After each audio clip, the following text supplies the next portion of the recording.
Western Edition. Good evening. We are in the Shadow Hills neighborhood of Los Angeles, the scene of one of 6 major wildfires burning tonight in Southern California. And the first death has been reported. The burned body of a woman was found next to her flipped over car in Ventura County. The fires, driven by powerful Santa Ana winds, have now burned more than 116,000 acres, and there appears to be little end in sight. More than 100 homes have been destroyed or damaged. Nearly 250,000 people have been evacuated.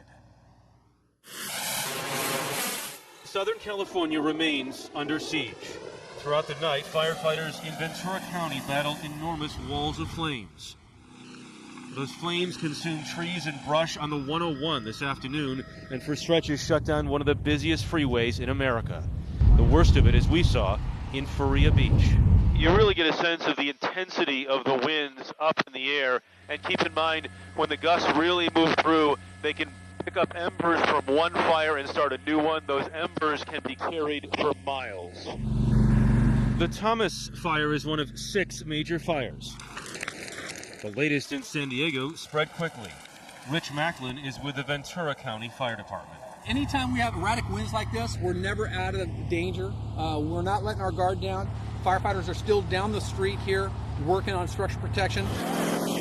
The challenge for firefighters is getting a handle on the steep, dry terrain, acting as fuel. What you see behind me right now are starter fires. The wind is calm right now. The concern is that if and when that wind picks back up, these smaller fires become far more serious situations. Devastated. And every friend we talk to is in the same boat. Kat Merrick and Chris Corsones have already suffered. They returned to their neighborhood to find their home gone. The photos and the mementos and the family heirlooms, they're gone and they're not coming back.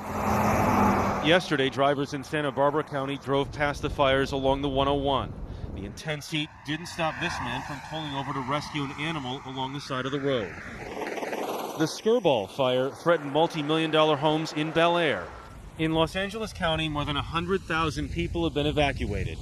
Judy Hoffman-Sanders' family had owned this home since 1963. The flames were how high?